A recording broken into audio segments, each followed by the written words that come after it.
السلام عليكم ورحمة الله وبركاته.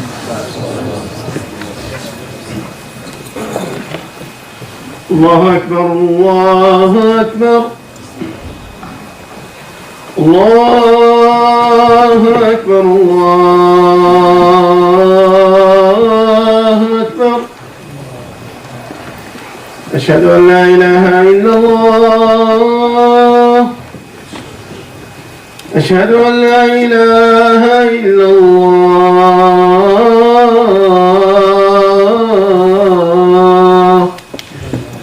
إن الحمد لله نحمده ونستعينه ونستغفره ونؤمن به ونتوكل عليه ونعوذ بالله من شرور أنفسنا ومن سيئات أعمالنا. من يهد الله فهو المهتد ومن يضلل فلن تجد له وليا مرشدا. وأشهد أن لا إله إلا الله وحده لا شريك له وأشهد أن محمدا عبده ورسوله. اللهم صل على محمد وعلى آل محمد كما صليت على إبراهيم وعلى آل إبراهيم إنك حميد مجيد. اللهم بارك على محمد وعلى آل محمد كما باركت على إبراهيم وعلى آل إبراهيم إنك حميد مجيد. إن خير الكلام كلام الله وخير الهدي هدي محمد صلى الله عليه وسلم وشر الأمور محدثاتها وكل محدثة بدعة وكل بدعة ضلالة وكل ضلالة في النار. قال الله تعالى في القرآن الكريم: يا أيها الذين آمنوا اتقوا الله وقولوا قولا سديدا يصلح لكم أعمالكم ويغفر لكم ذنوبكم ومن يطع الله ورسوله فقد فاز فوزا عظيما. أما بعد، فأعوذ بالله من الشيطان الرجيم. وعلم آدم الأسماء كلها ثم عرضهم على الملائكة فقال أنبئوني بأسماء هؤلاء إن كنتم صادقين. قالوا سبحانك لا علم لنا إلا ما علمتنا إنك أنت العليم الحكيم. قال يا آدم أنبئهم بأسمائهم فلما أنبأهم بأسمائهم قال ألم أقل لكم إني أعلم غيب السماوات والأرض وأعلم ما تبدون وما كنتم تكتمون. صدق الله العلي العظيم ونفعني وإياكم بالذكر الحكيم. My brothers and sisters in Islam,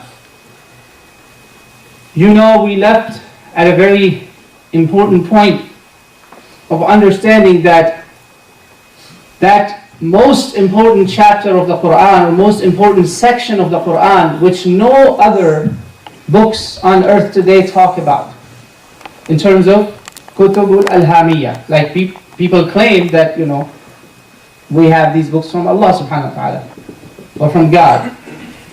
Whether it's Tawrah, whether it's Zabur or Injil, or Suhuf Ibrahim or Musa, whatever we have available with people in correct or incorrect form, whatever form it exists today, they do not talk about this particular section of the Quran that the Quran talks about. And it deals with ourselves, all of the humanity. All of the humanity. We want to know who we are, this is the place to look at. But at the same time, what we should boast about, that this is something that is a miracle of Rasulullah sallallahu alaihi wasallam. It's a miracle of Prophet Muhammad sallallahu alaihi wasallam, because he said, "Ma kana liya min ilmin bil mala'i ala idh yahtasimun in yuha ilayya illa annama ana nadhirun mubin." I had no knowledge of this, and alhamdulillah, this is a proof that Quran is a miracle for all times. Every ayah of the Quran, what is ayah? Ayah means a sign. Every verse of Quran is a miracle of Allah subhanahu wa ta'ala. And here you have a practical evidence that you can present to your co-workers, to your non-Muslim people of friendship or whatever, that people you socialize or hang out with. Show them that here is one segment of the Quran. Forget everything else. I show you, and this is an evidence that Rasulullah sallallahu alaihi wasallam did not take it from anyone before, because that's a huge accusation. Buhtan, a lie on Prophet Muhammad ﷺ, that many people, scholars, outside Islam of course, I don't know what should I call them other than that, they say, well, we think he took it from other people. It's qila wa qal, it's their dhan. We have an evidence here that here we're presenting to you one segment, 3 or 4 verses maximum, starting from وَإِذْ قَالَ رَبُّكَ لِلْمَلَائِكَةِ all the way here. This is the end, inshallah, today we will complete this subject. We don't have it. This is a dialogue that took place between Allah and angels about you and I. And the sad part now, let's come to the reality check, that many people misunderstand this section in a very terrible fashion.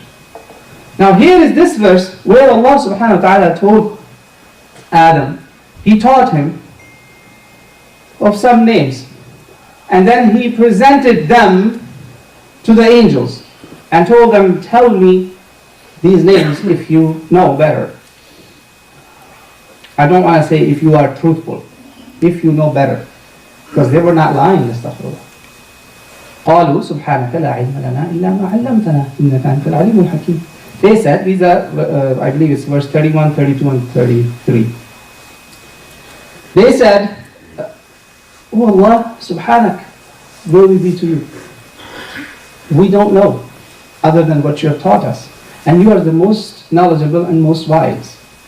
We don't know this. And then he presents this to Adam alayhi salam. Now by this time, Adam is born. I mean, he's been created. I shouldn't say born. He was made. He's the only human being on earth that did not come like you and I come on earth. Adam and Hawa are the most unique case. A brand new big old man, a big huge man, right there in front of you, 60 dhara, 60 hands, tall. So he said, Adam, you tell us. And he said, he gave the names. Then Allah says, didn't I tell you that I know the unseen of the heavens and earth? And I know also what you were sort of concealing, what you were concerned of. Again, better translation would be what you were concerned of. They had a concern. Now, unfortunately, when you look at tafasir, you see that many scholars are in izdirab, in difficulty of understanding this. There is izdirab. Like in Urdu, there's the word bechani. That how to put it all in perspective. Is it a competition? Is it a musabaqa, like we have inshallah coming musabaqa to Quran? Is it a competition between angels and Adam? Mankind and the angels race? Is it that? But if that's the case, then atheists have attacked us here. Very terrible attack. You have to know how about your faith, that what's happening around you. Atheists say, what a competition it is, that God plays a trick. A'udhu billah, astaghfirullah. I'm telling you what atheists have accused us of. Because of a wrong interpretation. And they present to you these tafasir, that he teaches Adam, but he doesn't teach them. So what kind of competition is that? It's not even a fair competition. It's like I come to you, I give you all the notes, all the answers, and then I bring another brother, how about let's have a test. This brother will not pass. This brother will ace. He will have an A or B or something. He will pass maybe. Not a fair competition. Problem. The second is darab. So some scholars try to solve this ishkal, this difficulty. One of our great scholars in India, Pakistan region, they call him Hakim al-Ummah. All over the Ummah he's revered. He came up with an explanation. He said, well, that it's like a class of students where a teacher has taught the whole class, but one bright student picks up things very well and he wins. He does the best. That's what it's like. It's not a competition of angels versus Adam, and Allah did not keep anything hidden from the angels. Here too, there comes another problem, that then does that mean angels were, astaghfirullah, some kind of like dumb race, they didn't know any better? That's also a problematic explanation. And then the third one gets even more problematic, where when in kuntum sadiqeen comes, that astaghfirullah, angels were wrong in saying ataj'alu fiha man yufsidu fiha.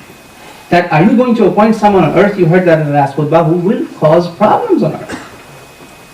But angels were not false. You see that on earth today. So how could angels be lying, astaghfirullah? So in kuntum sadiqeen, the better translation should be that if you are true in your concern. Let's look at the other picture. Now all of these, please my brothers and sisters, scratch it off of your memories, of your brains, that it is of any kind of competition between Allah and angels. No, it is not a competition, inshallah, as some of the Mufassirin have tried to explain, nor it is an effort or an attempt to embarrass or to do takdeeb of malaika. It's none of the two. Because if we take any of these, there's a problem. And why these false interpretations came up, and you have been presented these interpretations, unfortunately. Here in this masjid and many places. You go on YouTube, Google, you listen to sheikhs. Many sheikhs have presented these false interpretations. And people get confused about these. The reason of these false interpretations is the foundation, which is in verse 30. Unfortunately, in verse 30, they misunderstood that Allah subhanahu wa ta'ala, as if between angels and Allah there was a dispute. As if there was a dispute and angels were offering themselves. Because of this false supposition, because of this false understanding, mafruḍa, the whole building is constructed upon that. So once we have taken care of that, inshallah, I believe those of you who attended the whole complete khutbah, at least the last week, you know that alhamdulillah, angels did not offer their services. Angels did not say, oh Allah, choose us. Or we are enough for you. We are enough for your worship. They didn't say kafi. They did not use the word enough. It's the translator's mistake. English translators especially. And even Urdu ones. Hum kafi hain. We are enough for you. This is not what they said. They were actually praising Allah subhanahu wa ta'ala and also acknowledging the fact that they are obedient to Allah subhanahu wa ta'ala. وَنَحْنُ نُسَبِّحُ بِحَمْدِكَ وَنُقَدِّسُ لَكَ. So once you have taken care of the foundation, correct foundation is built, then you understand that actually when angels heard that man, this human being, you and I, will have ikhtiyar, will have power of freedom, free will, and we will be leading all the creations, we will be above the other creations. وَسَخَّرَ لَكُمْ مَا فِي الْأَرْضِ جَمِيعًا مِنْهُ وَسَخَّرَ لَكُمْ مَا فِي السَّمَاوَاتِ وَمَا فِي الْأَرْضِ جَمِيعًا مِنْهُ. I believe this is the ayah. I quoted that in the last khutbah. Please correct me if I am wrong. So everything is under His command. There will be some who will abuse the power. There will be some who might rebel. This was the fear of angels. They were just afraid. They got concerned about you and I. They got concerned, brothers and sisters. And that's a valid concern. Isn't it what you see? Isn't it what you see in the humanity? Aren't there people who cause bloodshed? I'm sure you know. Hate crimes and all that. Terrorism, like it happened with 3 of our Muslim brothers, 1 brother and 2 sisters. They were shot in the head. Act of terror. Fasad fil ard. Bloodshed. وَيَسْفِكُ الدِّمَاء. This is what they were talking about. So yes, their concern was valid, but Allah subhanahu wa ta'ala answers them, look at these people also. Here, let me show you the other side of the coin. Let me give you the other side of the picture. Didn't you see this side? Let me show that to you. وَعَلَّمَ آدَمَ الْأَسْمَاءَ كُلَّهَا. And here a very good explanation of scholars that Allah subhanahu wa ta'ala actually taught of some of the great of Adam's progeny. People like Khayru Khalqillah, Muhammad Rasulullah sallallahu alaihi wasallam. Here it's not talking about pots and pans and pottery and all that. This is ثُمَّ عَرَضَهُمْ. They were presented to them, and you all know from the other ahadith of Rasulullah sallallahu alaihi wasallam and also the Quran, وَإِذْ أَخَذَ رَبُّكَ مِنْ بَنِي آدَمَ مِنْ ظُهُورِهِمْ ذُرِّيَّتَهُمْ وَأَشْهَدَهُمْ عَلَىٰ أَنفُسِهِمْ. From the loin of our father, we all came out. We all came out. Our arwah were presented before the Adam and before the angels. This is the correct context if you put all the dots together. And if you notice something very beautiful that I ponder about this, when you make tafakkur or tadabbur of these ayat, these actually the addressing is not to the inanimate objects. Hum, haula, again and again, قال يا آدم أنبئهم بأسمائهم فلما أنبأهم بأسمائهم. It's not of inanimate objects. All Quran you see هؤلاء or هم الذين أولئك هم المفلحون. These are the Asma'ul Ishara. I don't know what's Asma'ul Ishara in English. That you point out at something which is alive. Something which is alive. Not these things. Not those walls. These people. Ha'ula. Allah presented the good side. That by God, if Allah subhanahu wa ta'ala had not created people like Adam, like Nuh, like Ibrahim, like Musa, like Isa, and above all of them, Muhammadur Rasulullah sallallahu alaihi wasallam, humanity wouldn't have existed. There will be no good in humanity if these people would not have came on this earth. This is the correct understanding of those asma. And this part angels of course did not know.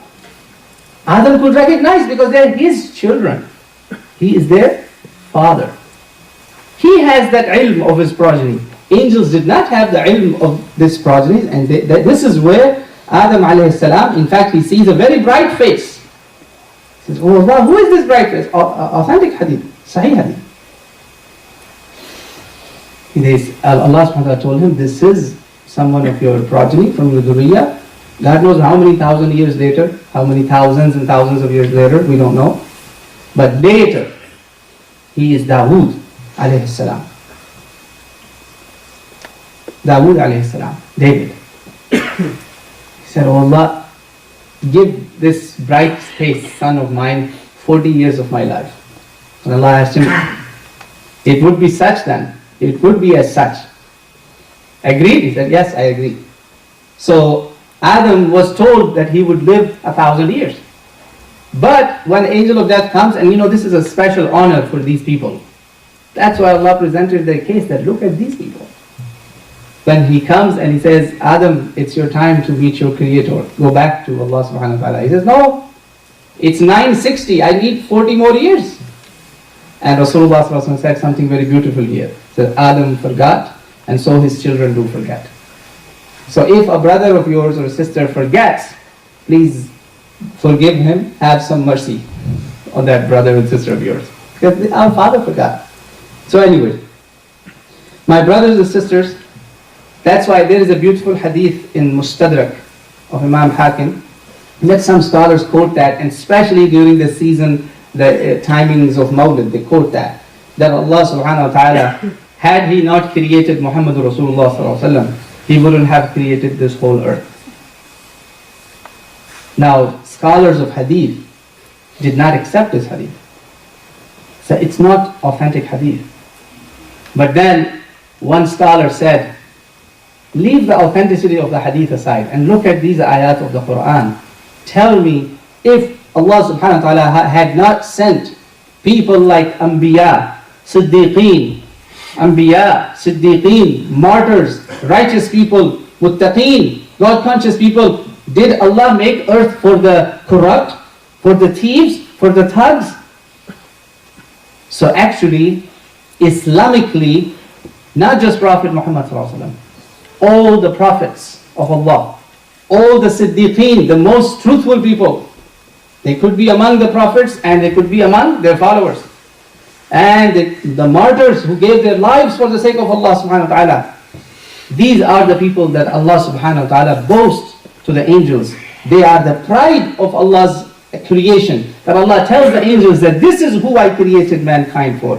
This is Muhammadur Rasulullah. Look at his wudu. One drop of his wudu.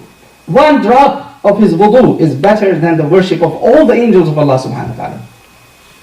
This is where Allah subhanahu wa ta'ala admires about them. And we know Sahih Ahadith that there are people, Ibadur Rahman, there are servants of Allah subhanahu wa ta'ala on this earth that actually angels talk about. Allah subhanahu wa ta'ala mentions about them to his angels. Brothers and sisters, this is who we were supposed to be. That is why, my brothers and sisters, that heavens wonder, angels wonder, and they praise that no one has given their heads for the sake of Allah. No angel has done that.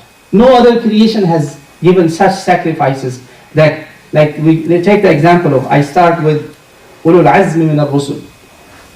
I start with Nuh.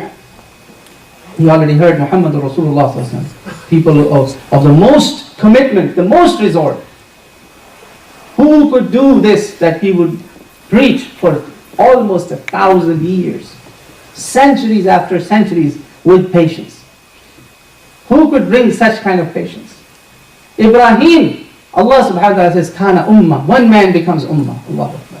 One man like Ibrahim, one man like prophets of Allah, one man like Muhammad Rasulullah is heavy on millions and millions and millions of average people of this humanity. These are those asma, the heroes, the champions that Allah subhanahu wa ta'ala presented to the angels. That, now tell me. Oh, we didn't look at this side. That's what in kuntum sadiqin. Yes, your claim is truthful, but look at this side also. Now put it all in the perspective. Allahu Akbar. Subhanallah, my brothers. And I give you an example of a Siddiq from the Quran. وَاذْكُرْ فِي الْكِتَابِ إِسْمَاعِيلِ إِنَّهُ كَانَ صِدِّيقًا نَبِيًّا. Have you heard of an angel, my brothers and sisters, that has laid down under the knife? Have you heard that in the Quran? These are the pride of Allah's creation. That Allah takes pride in these people. That when Ibrahim tells him, first he makes dua, رَبِّ هَبْ لِي مِنَ الصَّالِحِينَ فَبَشَّرْنَاهُ بِغُلَامٍ حَلِيمٍ. Allah reminds us of his story in Surah Maryam also, and here in Surah Safat. That remember that truthful prophet, Siddiq Nabi. Who is Siddiq? Here we will understand. And you find their colors in the Ummah of Rasulullah sallallahu alaihi wasallam also. Their colors. When father told him that Allah has asked me to give your sacrifice, what did he say? Immediately, with no hesitation. That's a Siddiq. No hesitation. Ya Aba tif'al ma tu'mar satajiduni insha'Allah min as-sabirin. And when he laid down, he was ready to be sacrificed. What did Allah subhanahu wa ta'ala say? وَنَادَيْنَاهُ أَيَّا إِبْرَاهِيمُ. Allah gives the nida, call. Oh Ibrahim, your dream has been fulfilled. It was a true dream. This is the reward for the muhsineen. This was truly a great test and you have passed it, alhamdulillah. These are the pride of humanity. And of course you know Musa and Isa and Muhammad Rasulullah sallallahu alaihi wasallam. Khayru khalqillah. That's why Allah called him Sirajan Munira. Sirajan Munira. The others could have been the lamps and lights of their regions and territories. This is a Sirajan Munira. The whole earth has been lit with light and nur. These are the asma that Allah subhanahu wa ta'ala presented to Adam and the angels that had. Tell me now. Do you understand now why I'm creating the earth? My brothers and sisters, that is why, remember, once we accept that Allah subhanahu wa ta'ala has made us khulafa on earth, the next Hakimul A'la, remember, the Mustakhlif is Allah subhanahu wa ta'ala, who has sent us on this earth, who has allowed us to be born on this earth. He obliges himself to make it clear on us. This is the second chapter of the discussion of Khalifa, that what is expected of you. And Anbiya and Rusul, prophets and messengers of Allah, are a completion of that chapter. Otherwise humanity wouldn't know what's expected of them. Remember the second chapter, 3 things. Number 1, who you are, who's the one who made you Khalifa? Allah subhanahu wa ta'ala, have his ma'rifah. Number 2, know what's expected of you. And 3, be prepared for judgment. أقول قولي هذا وأستغفر الله لي ولكم فاستغفروه.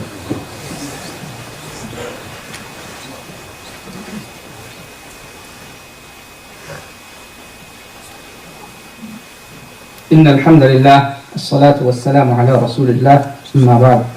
My brothers and sisters,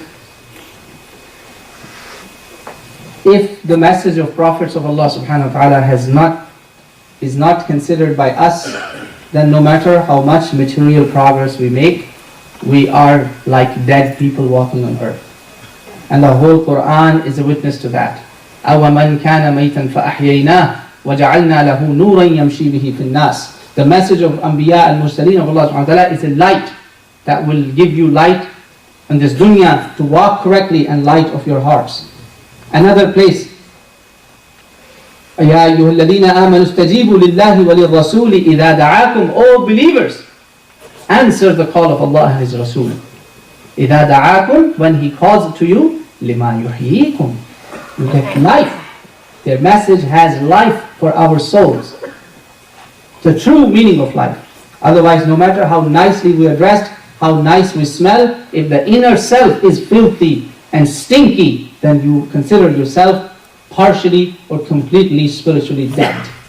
Prophets of Allah came to give that spiritual life, and you saw its colors. You saw its colors, and I give you one short story. Khabbab radiallahu anhu, one of the great companions of Rasulullah, came in Makkah to Rasulullah and said, "Oh Rasulullah, for how long we shall be tested more? Please pray for us." And this is an answer to Muslims today also. Don't be sad. Things have been far worse than today. The hate against Muslims has been far worse than today. Rasulullah told Khabbab, you're making haste. Ijla, you're making haste. Do you know people before us were split into halves with iron axe, and they were split into halves. He used to be an ironsmith, iron worker, and Rasulullah gave him that example. Their skins were peeled off of their bodies.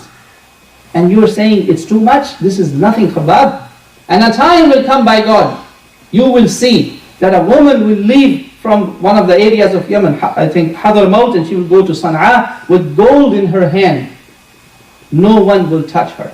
No one will rob her. And one of the companions later asked Rasulullah sallallahu alaihi wasallam, Uday ibn Abi Hatim, he said, "Oh Rasulullah, what about the robbers and thieves of Bani Ghafar?" He said, "Inshallah it will happen so." And he says, he himself witnessed that, by God, I saw a woman leaving from this area to this area with no harm done to her. This is the message, this is the life that if we hold on to it, inshallah we will succeed. We just have to be stand firm on this and take Deen seriously in our lives. And remember, prophets of Allah have stopped, but their message has not stopped. Their message is still alive. The mission of Rasulullah is still alive. It is our duty as imams, as khadimeen of this ummah, to remind people if we see something wrong and to encourage them if we see something right. Nothing is personal. We are only doing our job. Rasulullah told us that you will be the inheritors of Nubuwwah. You are going to continue that mission. So when you are reminded, my brothers and sisters, of anything, do not take it personal. I'm repeating what the Khatib last month said. Do not take it personal. It is the message of Rasulullah. And we give daleel to people. The way I corrected you last week, I want to give you a daleel that it is not personal. In fact, Rasulullah saw one of the companions jumping over people and coming near the first rows. And Rasulullah told him, Ijlis, aanait faqad aadait. You came late and you are hurting others. Stay where you are. Pinpointed the man. So when I give a generic reminder, whoever it applies to, take it. Because وَذَكِّرْ فَإِنَّ ذِكْرَى تَنْفَعُ الْمُؤْمِنِينَ وَقُلِ الْحَقُّ مِنْ رَبِّكُمْ. I am obliged to do this. If I don't tell you the truth, I am being a hypocrite. Rasulullah said this, that the one who sees wrong and doesn't say anything about it, he is a muted devil. Muted devil. Do you want me to become that I see wrong and I say nothing about it? This is my job. وَقُلِ الْحَقُّ مِنْ رَبِّكُمْ. Say the truth. فَمَنْ شَاءَ فَلْيُؤْمِنْ وَمَنْ شَاءَ فَلْيَكْفُرْ.